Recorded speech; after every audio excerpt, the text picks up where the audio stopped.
Bienvenue les amis dans cette nouvelle vidéo. J'espère que vous allez bien, j'espère que vous portez excellemment bien. Alors, si vous êtes nouveau sur cette chaîne, n'hésitez pas de vous abonner, de liker et de partager. Pourquoi? Parce que sur cette chaîne, vous trouverez des contenus concernant des bourses d'études internationales, des informations concernant les études en Turquie et aussi des informations concernant l'entrepreneuriat jeune, pour ne pas dire l'entrepreneuriat étudiant. Alors, la thématique d'aujourd'hui est très simple. Cette vidéo m'a été demandée par plusieurs personnes.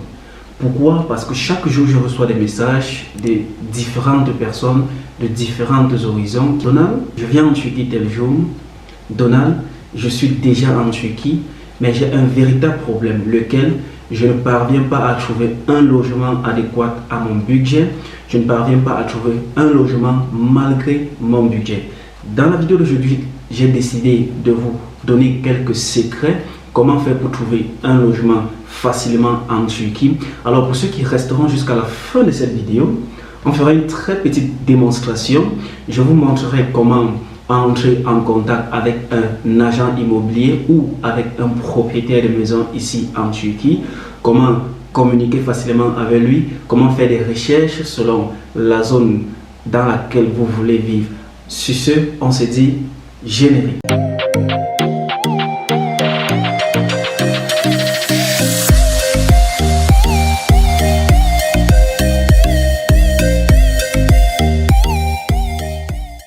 Alors si vous êtes encore là, ça veut dire que vous aimez cette vidéo. Alors les amis, je vais scinder cela en plusieurs étapes. Je vais d'abord commencer par des étudiants, après des touristes et après pour ceux-là qui viendront s'établir. Alors lorsque vous êtes étudiant et que vous venez en Turquie pour faire des études pour la première fois, certains étudiants ont généralement cette chance-là de pouvoir avoir ce qu'on appelle des dortoirs privés. Dans les dortoirs privés, il y a plusieurs vidéos que j'ai faites sur la chaîne présentant les différents dortoirs privés, donc pensez à visiter cela. Dans les dortoirs privés, généralement, ils font cela en package. Quand je dis en package, ça veut dire dans ce dortoir, vous êtes nourri, vous ne payez aucune facture, c'est-à-dire ni facture d'eau, ni facture de lumière, ni facture de gaz, ni facture d'internet. Tout est payé, tout est dans ce package-là. Donc en Turquie, il y a plusieurs types de dortoirs privés. Il y a des dortoirs même du gouvernement, il y a des dortoirs des universités, et il y a des dortoirs qui sont hors campus. Vous pourriez avoir la chance de trouver un dortoir adéquat à vous. Mais alors, pour trouver un dortoir privé, c'est pas du tout facile. Alors, raison pour laquelle certains étudiants décident généralement d'aller en appartement. Pourquoi? Vu peut-être l'inconfort qui se trouve dans ce genre de dortoir, vu peut-être la façon dont ils sont nourris dans ce genre de dortoir, vu peut-être le prix aussi dans ces dortoirs-là. Alors, ils décident de s'assembler, de se mettre peut-être à 2 ou à 3 étudiants pour aller prendre un appartement et ensuite diviser les factures entre eux. Alors, généralement, lorsqu'ils veulent faire cela, c'est très difficile. Pourquoi? Parce que là, vous entrez dans une période de recherche, dans une étape, pardon, de recherche d'appartement. Et pour chercher un logement en Turquie, les amis, c'est pas du tout facile. Pour ceux qui vont rester jusqu'à la fin de la vidéo, on fera une petite démonstration avec mon téléphone. Vous verrez comment prendre contact avec un agent immobilier, comment trouver un appartement selon votre lieu, selon votre ville, selon votre quartier, selon votre université. Parce que oui, il faut trouver un appartement qui est aussi proche de l'université. Il faut trouver un appartement qui est aussi à côté de la ligne métrobus, à côté des transports publics. Alors, je disais ceci. Lorsque des étudiants trouvent cet appartement-là, malgré le fait qu'ils partent même vérifier, ils peuvent arriver là-bas. Les problèmes qui peuvent sortir, premièrement, le prix peut être très élevé. Ils peuvent trouver un appartement, par exemple, une chambre, un salon, généralement on appelle les 1+1. Ils peuvent trouver cela à 1500 livres turcs, à 1700 livres turcs, à 1800 livres turcs. Malgré le fait que ça soit échelon, qui veut dire, équipé, ils peuvent trouver cela à des prix vraiment extravagants. Alors, deuxième problème qu'ils peuvent faire face sur le terrain est le fait que des agents immobiliers ou des propriétaires de maisons disent qu'ils ne donnent pas de maison aux étudiants, premièrement. Deuxièmement, ils ne donnent pas de maison aux étudiants étrangers. C'est très difficile, les amis. Et c'est choquant. C'est choquant d'arriver visiter un appartement et d'arriver chez un agent immobilier, de vouloir négocier le contrat de bail avec lui et qu'il t'informe juste que nous ne donnons pas la maison aux étrangers, nous ne donnons pas de maison aux étudiants. Oui. Je me dis, la raison pour laquelle ils ne donnent pas de maison aux étudiants, pourquoi? Parce que les étudiants ont cette mauvaise habitude-là d'être désordonné, d'être sale. Par exemple, un propriétaire de maison va donner sa maison à un étudiant, l'étudiant va venir peut-être casser un miroir, casser ceci, casser cela. Et après, malgré le fait qu'il ait déposé une caution à l'entrée, le propriétaire de la maison sera obligé de payer pour les différentes réparations. Parce que quand l'étudiant sort de la maison, il sort comme s'il fuyait. Donc, il ne fait même pas signe au bailleur, il ne fait même pas signe au propriétaire de la maison que je suis en train de sortir de la maison. Et cela donne une très mauvaise image à la communauté estudiantine ici en Turquie. Deuxièmement, parlons des touristes. Pour ceux-là qui veulent venir faire du business ici en Turquie et qui entrent en tant que touristes, ils ont aussi cette grande difficulté de pouvoir trouver un logement. Pourquoi? Parce que non seulement il faut chercher un logement qui est peut-être proche de leur lieu dans lequel ils veulent faire du business. Par exemple, pour ceux-là qui viennent faire des achats, disons à Aksaray, il faut trouver un logement qui est proche à Aksaray. Pour ceux-là qui viennent pour une consultation médicale, pour ceux-là qui viennent pour une raison médicale, il faut trouver un appartement qui est proche de l'hôpital. Ils iront faire leur consultation et ce qui rend la tâche complètement difficile. De nos jours, en Turquie, le plus grand fléau qui est là, c'est celui du fait que aucune maison, ou du moins de maisons sont données aux étrangers, vu la mauvaise image que les étrangers ont donnée vis-à-vis des agents immobiliers et aussi des propriétaires de maisons, parce qu'ils se disent que en général les étrangers sont désordonnés et ça, ils ne connaissent pas entretenir la maison. C'est vrai, personne d'autre ne peut entretenir ta chose comme toi-même. Malgré le fait qu'ils refusent de donner la maison aux étrangers, et aussi le fait que le prix est excessivement élevé. Vous pouvez par exemple trouver ici à Istanbul une maison du genre une chambre, un salon à 2500 livres turcs, à 3000 livres turcs, à 4000 livres turcs, allant même jusqu'à 5000 livres turcs. Aussi, il faut noter que le prix de la maison dépend de la zone. À Istanbul, il y a des zones qui sont vraiment coûteuses, il y a des zones qui sont moins coûteuses. Comme par exemple, il y a des zones de première classe, il y a des zones de deuxième classe, il y a des zones de troisième classe. Alors, si vous êtes cette personne qui voulait vivre dans une zone de première classe, apprêtez-vous à dépenser peut-être 300 €, 400 €, 500 € pour juste prendre un appartement 1+1 déjà meublé. Mais au-delà de ça, ce genre d'appartement, il y a des factures d'électricité, il y a des factures de gaz, il y a des factures d'internet que vous devez aussi payer, ce qui peut ramener votre facture à la fin du mois à 600 €. C'est juste une estimation, les amis. Les différentes étapes pour pouvoir trouver un appartement ici en Turquie sont les suivantes. Déjà, il y a deux étapes, il y a deux voies et moyens. La première méthode que vous pourriez employer pour pouvoir trouver un appartement ici en Turquie est de visiter des agents immobiliers, c'est-à-dire visiter des bureaux. Lorsque vous êtes en Turquie, pour ceux-là qui sont déjà en Turquie du moins, vous allez vous rendre compte que lorsque vous marchez en ville, vous allez toujours voir des bureaux écrits Emlak, Emlak, Emlak, Emlak. Là, ce sont des agents immobiliers. Et généralement, ils ont des bureaux avec des vitres transparentes, des vitrines transparentes. Vous vous approchez juste de ces vitrines-là, vous allez voir les différentes caractéristiques d'appartements disponibles à louer, juste à l'entrée de leur bureau. Certains sont à vendre, certains sont à louer. Et si vous avez une certaine caractéristique d'appartement avec votre budget, par exemple, vous voulez un appartement 1+1, c'est-à-dire une chambre, un salon, une douche, une cuisine, déjà meublé, et vous avez un budget, supposons, de 400 € ou 500 €, vous entrez dans le bureau de l'agent immobilier, vous lui dites, voilà, bon, je veux un appartement meublé ayant telle caractéristique, voici mon budget. L'agent immobilier va maintenant se baser de votre budget pour vous fournir des informations sur la disponibilité des différents appartements en lui, c'est-à-dire des différents appartements en sa possession. Et maintenant, vous devrez faire le choix. Soit vous faites le choix par les photos qu'il va vous présenter au travers de son téléphone, soit vous faites une descente sur le terrain pour visiter l'appartement et voir à quoi l'appartement ressemble, si l'appartement vous plaît, si l'appartement est bien positionné, s'il n'y a pas de moisissure à l'intérieur, si l'appartement est propre, si l'appartement est dans un bâtiment qui ne date pas de plusieurs années en arrière, si l'appartement a un ascenseur, si l'appartement a des escaliers, si l'appartement a un supermarché juste aux alentours, des supermarchés tels que BIM ou AUSBIM. Ce sont ces caractéristiques-là que vous devez aussi tenir en compte lorsque vous visitez l'appartement. Deuxième méthode est celle d'utiliser votre téléphone. Il y a une application de nom Saibinden.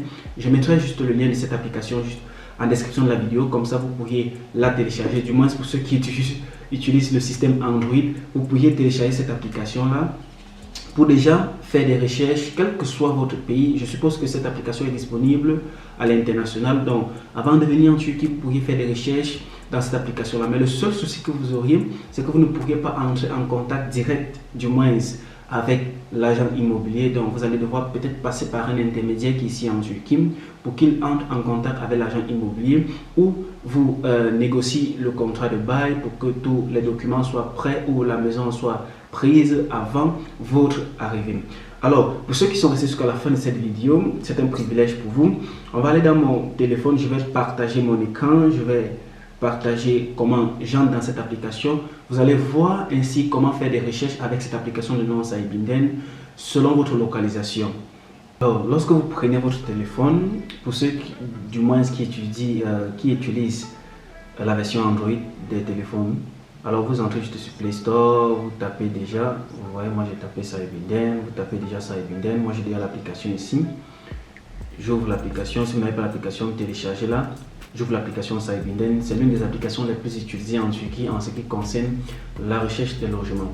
Alors lorsque vous voyez ici, l'application est en deux langues, la langue anglaise et la langue turque. Ici, vous voyez affiché Emlak.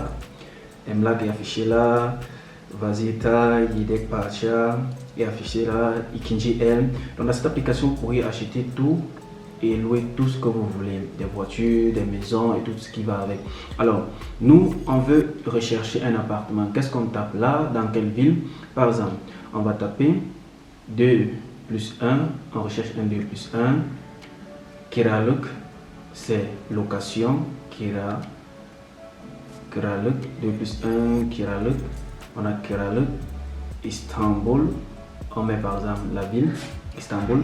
Alors, ça nous propose une liste d'appartements à Istanbul. Maintenant, de quel côté précisément à Istanbul? Si on veut être plus précis, on part au niveau des filtres avec le filtre.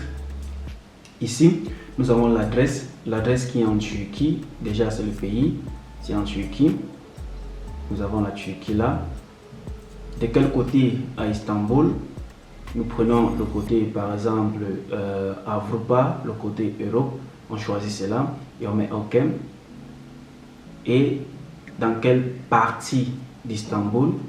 Vous voyez, là, nous avons par exemple Avcılar, nous avons par exemple Başakşehir, nous avons par exemple Beşiktaş, Beylikdüzü, Büyükçekmece, Esenler, Esenyurt, Fatih. Nous avons différentes parties de la ville comme Sicile aussi.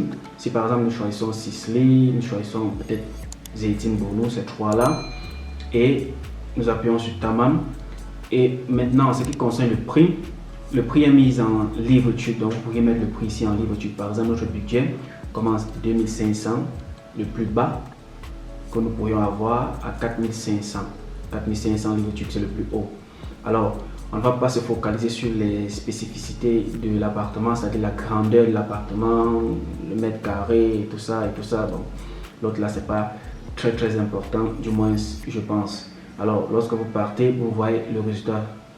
Voici les différents résultats qu'il propose. Par exemple, cet appartement-ci, vous voyez s'afficher là, Kiralık Daire, Zeytinburnu, Çiftçi, à 2500 livres turcs. Si on essaie de cliquer dessus, vous voyez le Emlak, c'est-à-dire l'agent immobilier qui a cette maison-ci ou cet appartement-ci, a envoyé dans le système certaines photos. Vous voyez ici, si nous recommençons de la première photo, ça c'est au niveau de la cuisine avec la salle à manger, une grande cuisine là. Ici nous avons le corridor, ici nous avons toujours la cuisine avec son corridor. Je pense que ça c'est une chambre que vous pourriez avoir. Ici vous avez une chambre, ici vous avez les toilettes, le corridor et les chambres, les toilettes encore. Donc l'appartement est à louer. L'appartement a un prix de 2500 livres turcs. L'appartement a été posté le 30/10/2021, c'est-à-dire le 30 octobre 2021, avec le numéro de suivi de l'appartement. C'est un appartement à louer, 180 mètres carrés brut, 72 mètres carrés net. Le nombre de chambres, c'est 1, 2 plus 1. l'âge du bâtiment, pour ne pas dire l'âge du bâtiment, est entre 21 et 25 ans. Vous voyez, lorsque vous essayez de voir partout, là, ça n'a pas de balcon, ça a une seule toilette. Bon, maintenant, ici, au niveau du Haïdat, qu'est-ce que le Haïdat? Je vous ai expliqué cela. Le Haïdat, généralement, c'est pour des cités où, lorsque vous êtes dans un bâtiment complet, il y a ce qu'on appelle le Haïdat. Le Haïdat sert généralement à faire le nettoyage complet. Par exemple, il y a des gens qui viennent faire le nettoyage complet des corridors, des couloirs, de l'ascenseur et partout là. Donc, vous devez payer une certaine somme. Généralement, le Haïdat peut être 100 livres turcs, 150 livres turcs, 200 livres turcs. Ça dépend de la cité, ça dépend du bâtiment. Alors, voici, dans cette partie-ci, il n'y a pas le Haïdat qui est présenté, Haïdat négociation. Ici, le dépôt. Vous voyez, le dépôt est, comment dire, le dépôt est environ ou coûte 5000 livres turcs. Un dépôt de 5000 livres turcs. Donc, vous payez le dépôt, vous payez généralement un mois de loyer, l'équivalent, c'est-à-dire 5000 livres turcs plus 2500 livres turcs. Et la commission de l'agent immobilier. La commission de l'agent immobilier est généralement l'équivalence du coût du loyer. Par exemple, si le loyer est 2500 livres turcs, ça veut dire que vous payez un mois de loyer 2500 livres turcs, vous payez la commission de l'agent immobilier 2500 livres turcs et vous payez maintenant la commission de l'agent, la caution aussi, la caution de l'appartement, c'est-à-dire cette somme que vous donnez pour entrer dans l'appartement et que vous prendrez à la sortie de l'appartement. Elle aussi, c'est l'équivalence du loyer. Alors, quelle information on a encore ici? Alors, vous pourriez aussi voir au niveau des caractéristiques ou des paramètres de la maison. Vous voyez ici, Yabanchi, Utveya, Dört Kişilik Ailem, Beredili, Kiradi, Souvé, Doğalgaz. Alors, ils disent qu'ils peuvent donner à 3 ou 4 étrangers. Donc, ça c'est un appartement qui est donnable aux étrangers. Donc, vous qui venez à Istanbul, déjà, si votre date d'arrivée à Istanbul est cette année, en ce moment que je produis cette vidéo-ci, vous pourriez déjà avoir le lien de ce MLAC. Le nom de MLAC c'est Ismaël Çelebi. Vous pourriez avoir le lien, essayer de le contacter, essayer d'entrer en contact avec lui si vous pouvez prendre cet appartement pour la location. Alors aussi, vous pourriez avoir la localisation exacte de l'appartement, à quel niveau ça se trouve précisément au niveau d'Istanbul. Vous voyez, c'est à Zeytinburnu, tout aux environs de Zeytinburnu. Il y a un hôpital juste à côté là, il y a McDo à côté, il y a Marmara Forum Alışveriş Merkezi juste à côté. Bon, maintenant si vous voulez entrer en contact avec l'agent immobilier ou si vous voulez envoyer un message à l'agent immobilier ici, vous pouvez cliquer sur message Gönder. Vous voyez, vous pouvez saisir le message que vous voulez par un voice ou par écrit, vous l'envoyez. Et si vous voulez appeler, il y a ces différents contacts là, c'est le jet téléphone.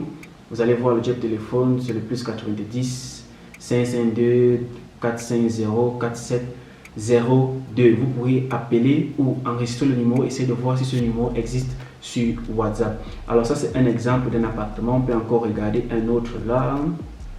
Essayons de parcourir. Si on essaie de parcourir, nous sommes ici à Zeytinburnu toujours.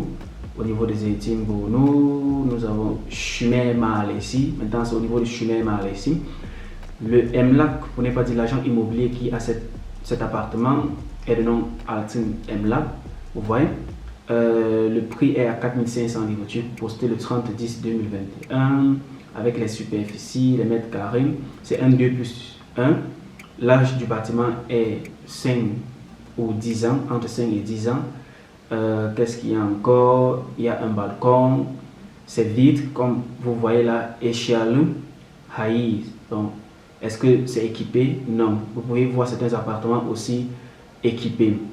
Alors, il n'y a pas le dépôt, c'est négociable avec l'EMLAC. Le Haïdat aussi est négociable aussi chez l'agent immobilier.